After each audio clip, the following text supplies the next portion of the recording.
Oke, assalamualaikum warahmatullahi wabarakatuh. Oke teman-teman, jadi kami dari kelompok 2 akan menampilkan hasil observasi wawancara kami dan memperkenalkan diri. Saya Muhammad Sukron Ramadona. Saya Muhammad Khairul Anam. Saya Natasha Rabiatul Mufidah. Saya Fatih Fadila Fifi. Saya Arif Maulana.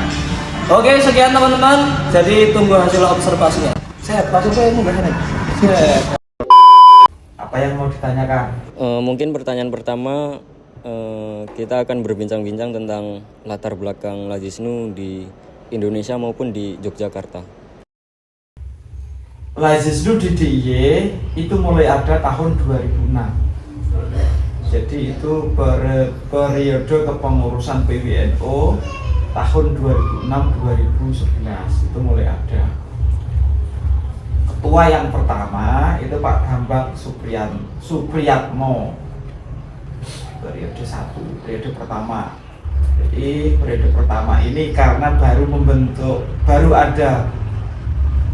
adanya lembaga baru di tahun itu, memang masih sedang mencari format kepengurusan yang efektif dan seperti apa. Tapi sudah punya gawean besar pada saat itu karena tahun 2006 itu kan terjadi gempa di Bantul. Kemudian 2010 itu juga ada meletusnya Gunung Merapi. Di situ Lazisnu mulai bergerak. Tapi sebenarnya sudah ada lebih dulu itu, kalau tidak salah sebelum ada namanya Lazisnu itu ada namanya Mabarot. Mabarot itu ya semacam lembaga sosialnya itu yang kemudian berganti menjadi Lazisnu. Karena apa? Lazisnu lebih spesifik pekerjaannya, yaitu pengumpulan dana zakat, infak, sedekah. Di mana sebenarnya lembaga zakat di lingkungan NU ini menjadi lembaga yang cukup baru dibanding dengan lembaga-lembaga sejenis di luar NU.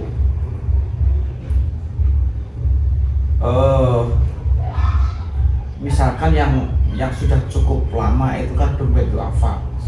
Itu kalau tidak salah sekarang itu Dompet Duafa itu umurnya sudah 37 kalau tidak salah.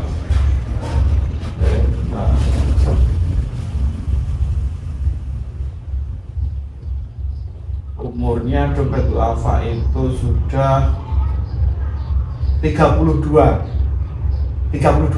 Berarti tahun berapa lahirnya ini? Kalau 32 tahun yang 92-an ya. Rumah zakat itu sekarang umurnya sudah 27. Jadi Lazisnu hadir itu kalau dibanding las-las yang lain, tahu las ya? Las itu lembaga ambil zakat.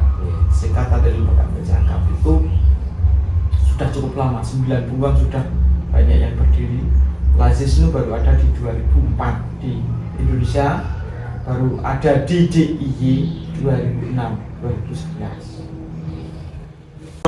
Apa sih Lazisnu? Lazisnu adalah lembaga amil zakat, infak, dan sedekah yang dikelola oleh Nahdlatul Ulama. Hadir untuk mengelola dana umat secara amanah, profesional, dan berbasis syariah.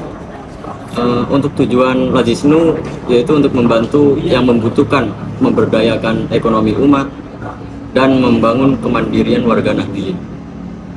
Melalui program ekonomi syariah terintegrasi, Lazisnu mendukung UMKM, koperasi syariah, hingga pelatihan usaha tanpa riba.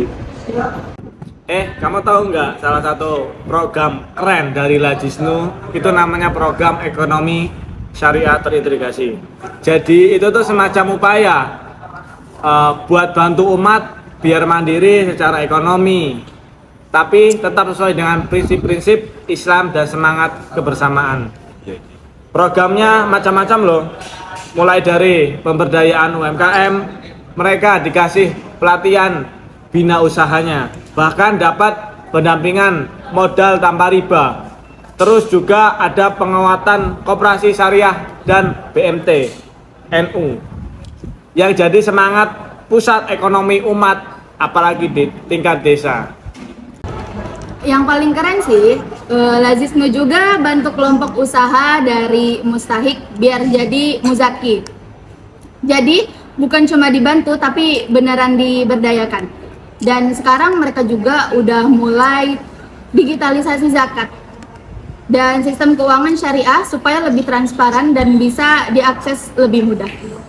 Intinya sih, Lazisnu nggak cuma bagi-bagi bantuan aja, tapi beneran bangun sistem ekonomi umat yang kuat dan berkelanjutan. Keren kan? Teman-teman, jadi kesimpulan dari wawancara kami tentang Lazisnu kemarin bersama Bapak Ketua Lazisnu Yogyakarta menyimpulkan bahwa Lazisnu itu adalah suatu lembaga zakat milik NU yang mengelola dana umat secara amanah dan syariah, teman-teman.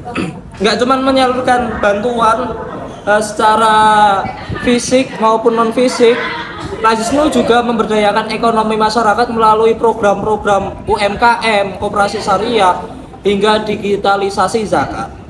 Tujuan dari dibuatnya program-program tersebut yaitu agar umat semakin mandiri dan mustahik bisa menjadi naik kelas menjadi muzaki, teman-teman.